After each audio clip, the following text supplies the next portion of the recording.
बरेट education complex के English के class में आप लोगों का स्वागत है। आज हम लोगों का टॉपिक है नंबर। लास्ट वीडियो में जैसा कि मैंने आपको बताया था, singular number, plural number, singular noun, plural noun, singular pronoun, plural pronoun, singular verb, plural verb. आज के क्लास में हम लोग कुछ वर्ड्स का सिंगुलर से प्लूरल सीखेंगे, कुछ टर्म्स का सिंगुलर से प्लूरल सीखेंगे। कुछ बेसिक्स आपको पता ही है, बॉय का बॉयज, गर्ल का गर्ल्स, ढेर सारी चीजें आपको पता ही है पहले से। कुछ उसके रूल्स भी होते हैं, कुछ उसके एक्सेप्शंस भी होते हैं। तो आज कुछ को हम लोग फोकस करेंगे। जैसे कि आप देखिए इफ, बट। मान लीजिए कि एक पैराग्राफ लिखा हुआ है और उसमें 2, 4, 5 जगह इफ का चर्चा है। इफ से ही हम लोग सेंटेंस बना रहे हैं या बट से ही हम लोग सेंटेंस बना रहे हैं। और अगर हम ये कहना चाहें कि आपके इस पैराग्राफ में 5 इफ हैं, 5 बट हैं, कुछ ऐसा कहना चाहेंगे तो प्लूरल तो बनाएंगे। अगर आप कहते हैं कि 5 बॉयज तो 5 लिखते हैं, बॉयज लिखते हैं। तो उसी तरह से आप इफ और बट अगर लिखते हैं और अगर आप इसका प्लूरल बनाना चाहते हैं तो आप इफ लिख के एपोस्ट्रोफी एस दे सकते हैं। इस तरह से आपको इसका प्लूरल बन सकता है। फिर बट वैसे ही है, आप बट लिख के एपोस्ट्रोफी एस लगा सकते हैं। उसी तरह से आपका डिजिट है 5, कहीं आप इसका इस्तेमाल हम कहाँ करेंगे? मान लीजिए कोई मोबाइल नंबर है और उसमें 5 जो है 3 टाइम्स आता है, तो हम ये कहते हैं कि आपके मोबाइल नंबर में 5 जो है 3 बार आया है।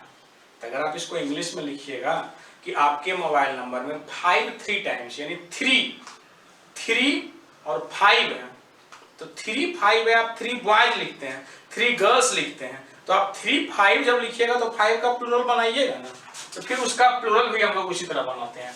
कैसे बनाते हैं? एपोस्ट्रोफी एस, आप 5 लिख दीजिए और एपोस्ट्रोफी एस लिख दीजिए। उसी तरह से आपका 10 है, क्या कीजिएगा? 10 लिख दीजिए, एपोस्ट्रोफी एस कर दीजिए। इस तरह से ऐसे जो भी एक्सप्रेशन है, इनका प्लूरल अगर आप बनाना चाहते हैं तो आप सीधे एपोस्ट्रोफी एस लगा सकते हैं, आपका प्लूरल बन जाएगा। अब आप आइए बीए, एमए, इसका प्लूरल बनाने से पहले थोड़ा सा हम लोग इस पे चर्चा करें कि बीए और एमए एक डिग्री भी है कि हम लोग बीए पास हैं, हम लोग एमए पास हैं, तो इससे डिग्री भी पता चलता है।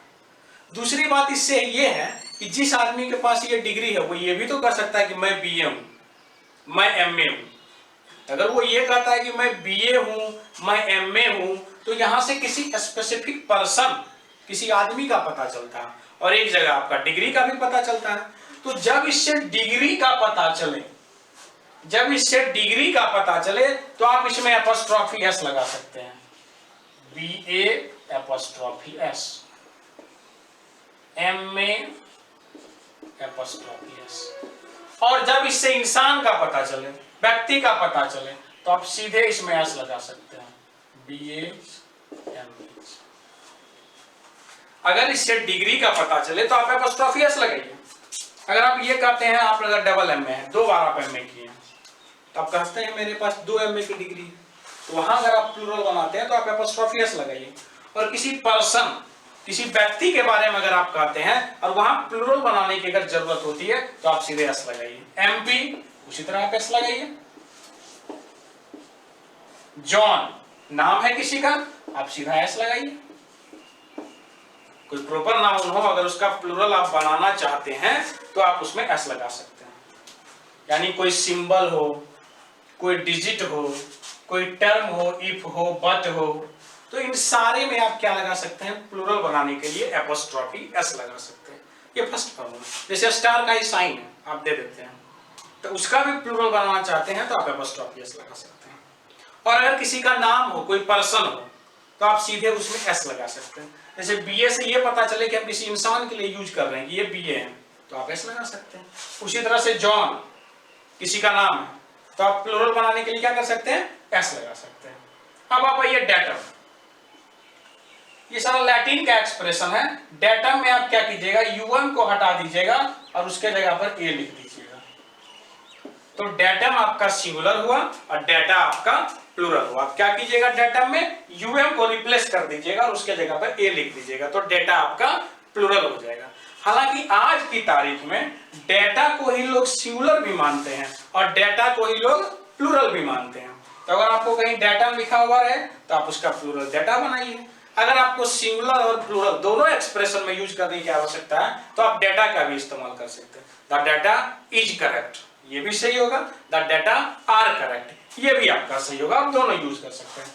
रेडियस, यूएस को हटाइए और आई लगाइए, यानी रेडिया। रेडियस का प्लूरल आप यूएस हटा के डबल आई कर सकते हैं, रेडिया। सिलेबस, आप ईएस भी लगा सकते हैं। सिलेबस, सिलेबसेज, सिलेबस में ईएस भी लगा सकते हैं और इसका प्लूरल आप सिलेबी भी बना सकते हैं, दोनों आप बना सकते हैं। फेनोमेनन, ओएन, ओएन को आप हटा सकते हैं और ओएन के प्लस पे आप ए लगा सकते हैं। साइंस में हम लोग इसका इस्तेमाल करते हैं, हम फेनोमेनन्स नहीं कर सकते हैं। ओएन को हटा देंगे और ए लगा देंगे तो फेनोमेनन। तो फेनोमेनन आपका सिंगुलर हुआ और फेनोमेना आपका क्या हुआ, प्लूरल हुआ। लेकिन दोनों दिखने में सिंगुलर ही लगता है, जिसके कारण बाकायदा हम गलती क्या कर बैठते हैं, फेनोमेनाज कर देते हैं। फेनोमेनन्स तो कभी कभी करते ही हैं, फेनोमेनाज कर देते हैं। तो ओएन को हटा के आप ए लगाएंगे। फार्मूला, फार्मूला का प्लूरल आप एस लगा के भी कर सकते हैं, फार्मूलाज, और ई भी लगा सकते हैं। फार्मूला का प्लूरल अगर आपको बनाना हो तो आप फार्मूला के साथ एस भी लगा सकते हैं और फार्मूला के साथ ई भी लगा सकते हैं फार्मूले। साइंस के क्षेत्र में, मैथमेटिक्स के बुक में देखते होंगे, अगर फार्मूले लिखा रहता तो सम इंपॉर्टेंट फार्मूले ई लिखा हुआ रहता, तो वहां वो ज्यादा प्रचलित है। लेकिन सही दोनों है, आप गलत किसी को भी नहीं कर सकते। दो तीन लाइन में अगर इन सारे को हम लोग कंक्लूड करें तो कोई सिंबल हो, कोई एक्सप्रेशन हो, कोई टर्म्स हो, उसका प्लूरल बनाना हो तो एपोस्ट्रोफी एस लगाएंगे। किसी पार्टिकुलर पर्सन का नाम हो, उसका प्लूरल अगर बनाना पड़े तो हम लोग एस लगाएंगे। और कुछ ये जो टर्म्स हैं जिसमें डेटा का यूज हम लोग ज्यादा करते हैं, तो डेटा खुद ही सिंगुलर है, खुद ही प्लूरल है। डेटम को सिंगुलर के रूप में पहले यूज किया जाता था। फेनोमेनन, ओएन को हटाइए, ए लगाइए। फॉर्मूला, एस भी लगाइए और ए को हटा के ई भी लगाइए, दोनों आपका सही है। और कुछ बेसिक एक्सप्रेशन से आप लोग बुक्स में कहीं भी इसको देख सकते हैं, मैंने यहाँ आपको इन चीजों से रूबरू कराया। एक बात मैं यहाँ फोकस कर दूं, सिंगुलर और प्लूरल। लास्ट वीडियो में सिंगुलर नाउन, प्लूरल नाउन, इन सारे पर हम लोग डिटेल किए थे। मैं आपको सिंगुलर और प्लूरल पे फोकस करने के लिए बार बार इसीलिए कह रहा हूं क्योंकि ये आपके बेस के लिए बहुत ही ज्यादा जरूरी है। अगर आपको ये समझ में आ जाता है कि ये पार्टिकुलर वर्ड, अब जरा वर्ड को याद कीजिए, पार्ट्स ऑफ स्पीच में हम लोग पढ़े थे, वर्ड्स को क्लासिफाई करते हैं 8 पार्ट्स में। तो कोई भी वर्ड होगा, अगर आप ये पकड़ लेते हैं कि ये सिंगुलर है, ये प्लूरल है, ये प्लूरल है, ये सिंगुलर है, तो आपका बहुत सारा काम हो जाता है। और जो बेसिक गलती हम लोग करते हैं, खास करके बोलने में हम लोगों का मन करता है स्पोकन इंग्लिश में इंग्लिश अच्छे से बोले, तो ये सारा बेसिक लेवल पे बहुत ही जरूरी है। आप केवल ये पता कर लेते हैं कि ये सिंगुलर है और ये प्लूरल है, तो ये आपके लिए बहुत ही ज्यादा जरूरी है। इसके बिना आपका काम चलने वाला नहीं है। लास्ट क्लास में मैंने आपको बताया था किस तरह से ही के साथ हम लोग इज लगाते हैं, यू के साथ आर लगाते हैं, किस तरह से सिंगुलर और प्लूरल का कंसेप्ट हम लोग तैयार करते हैं। तो किसी पार्टिकुलर वर्ड को खोज लेना, ये सिंगुलर और ये प्लूरल, ये बहुत ही जरूरी है। अब आप आइए, जैसा कि मैंने आपको कहा था कि टर्मिनोलॉजी को धीरे धीरे डेवलप करते हुए हम लोग स्ट्रक्चर को बनाएंगे। टर्मिनोलॉजी जैसे जैसे हमारा डेवलप करेगा, उसका यूज हम लोग कैसे करेंगे स्ट्रक्चर को डेवलप करने के लिए। आप छोटा सा टर्म यहां समझिए, अगर आप कोई भी सेंटेंस लिखते हैं तो उस सेंटेंस की शुरुआत बेसिकली आप सब्जेक्ट से करते हैं। बेसिकली आप सब्जेक्ट से करते हैं। सब्जेक्ट है क्या, मैंने एक वीडियो में चर्चा की है, subject, object, transitive verb, intransitive verb, उसमें मैंने आपको बताया है। ही इज अ बॉय, इसमें ही आपका क्या है, सब्जेक्ट। किसी भी सेंटेंस के कितने पार्ट्स होते हैं, 2, सब्जेक्ट और प्रेडिकेट, ये भी मैंने आपको बताया। प्रेडिकेट और सब्जेक्ट को आप कैसे अलग कीजिएगा, तो सेंटेंस में आप वर्ब को ढूंढिए। वर्ब को आप कैसे आइडेंटिफाई कीजिएगा, ये भी मैंने आपको पहले बताया है। तो आप वर्ब से लेकर लास्ट तक चले जाइए तो प्रेडिकेट, फिर आपका जो बचता है तो सब्जेक्ट। अब हम लोग थोड़ा सा आगे बढ़ेंगे और ये जानने का प्रयास करेंगे कि हम लोग पहला सेंटेंस अगर बनाएं तो किस तरह से बनाएं। तो हम लोग जब सेंटेंस फ्रेम करते हैं तो सबसे पहले हम लोग खोजते हैं सब्जेक्ट। क्या सब्जेक्ट बनाएं। हालांकि इंग्लिश तो लेनियंट है, फ्लेक्सिबिलिटी किसी भी लैंग्वेज में कायम है, होने का तो कुछ भी हो सकता है, लेकिन एक बेसिक लेवल पे तो हम लोग सीखना शुरू करते ही हैं। तो आप कोई भी सेंटेंस लिखते हैं तो आपकी सबसे पहली डिमांड होती है सब्जेक्ट लिखिए। आप स्ट्रक्चर सीखते होंगे, subject plus verb plus object, इन सारी चीजों का लेते होंगे। तो पर्पस हमारा ये यहाँ होगा कि किसको हम सब्जेक्ट बना सकते हैं, किस वर्ड से हम सेंटेंस की शुरुआत करेंगे और वो वर्ड हमारा सब्जेक्ट होगा, और वहां पे फिर आपका काम आएगा ये सिंगुलर और प्लूरल। तो नेक्स्ट वीडियो में मैं आपको बताऊंगा कि जब आप सेंटेंस लिखिएगा तो सबसे फर्स्ट स्टेप आपका होता है सब्जेक्ट बनाने का, और किस किस वर्ड को आप अपना सब्जेक्ट बना सकते हैं। बेसिक लेवल पे जब आप सेंटेंस की शुरुआत करेंगे तो किस वर्ड को आप सब्जेक्ट बना सकते हैं।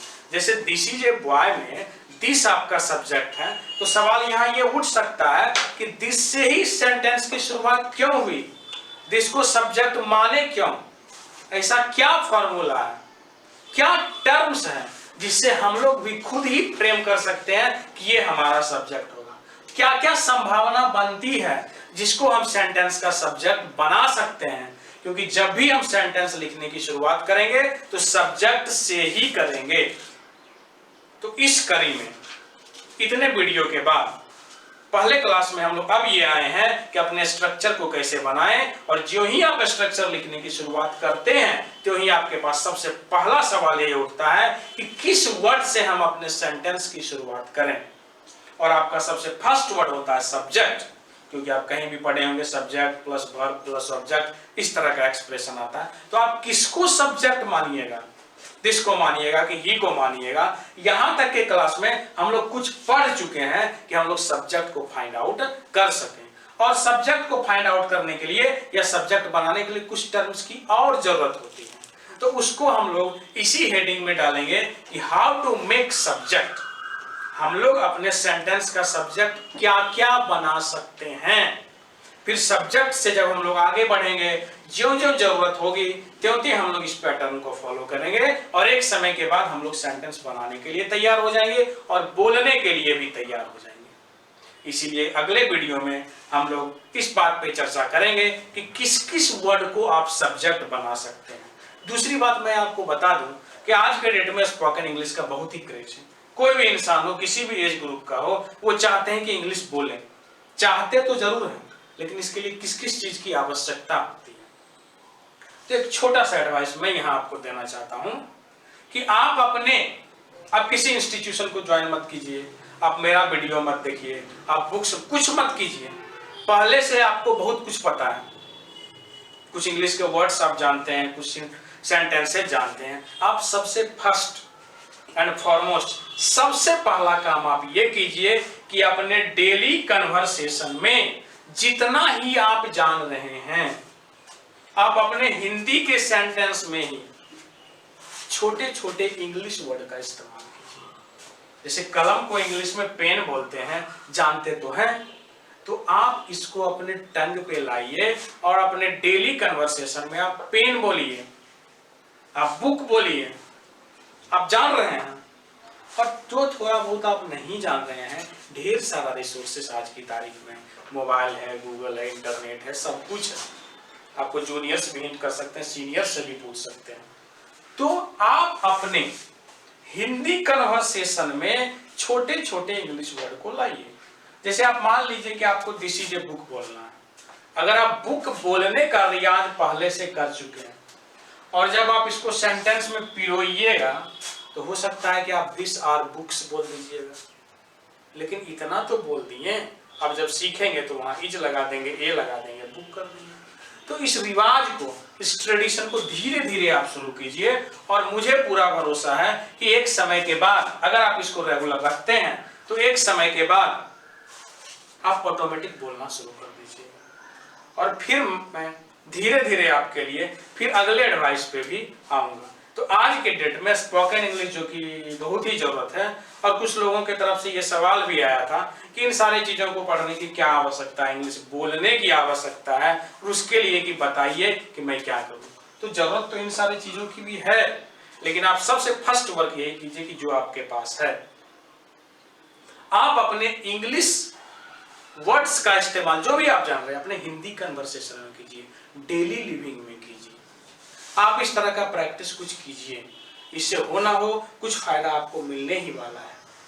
और मैं ये चाहूंगा कि इंग्लिश को लेके आपकी जो भी समस्याएं हो आप हमारे वीडियो के कमेंट बॉक्स में डालिए, ताकि मुझे भी एक दिशा मिले कि मैं किस दिशा में आपके साथ काम करूं। आपको सिखाने की जिद मैं ये नहीं करता हूं, खुद सीखने की जिद करता हूं, और इसी सीखने और सिखाने की जिद में कुछ मैं भी सीखूंगा और कुछ आप भी सीखेंगे। इसीलिए आप हमारे कमेंट बॉक्स में अपनी समस्याओं को डालिए और मैं आपके साथ वीडियो में उस समस्या को सुलझाने का हर संभव प्रयास करूंगा।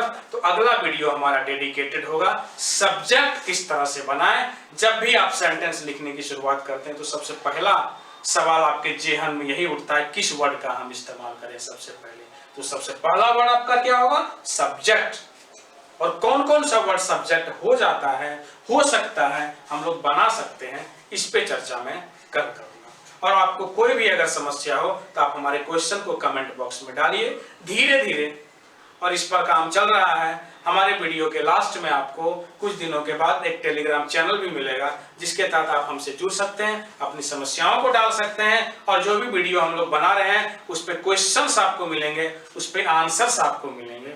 बस एक छोटा सा प्रयास, एक हाथ आपकी तरफ से बढ़ाने की जरूरत है, और हम लोग आपके साथ अपना मंच साझा करते रहेंगे और इस सीखने सिखाने के प्रयास को हम लोग आगे करते रहेंगे। आज के लिए इतना ही।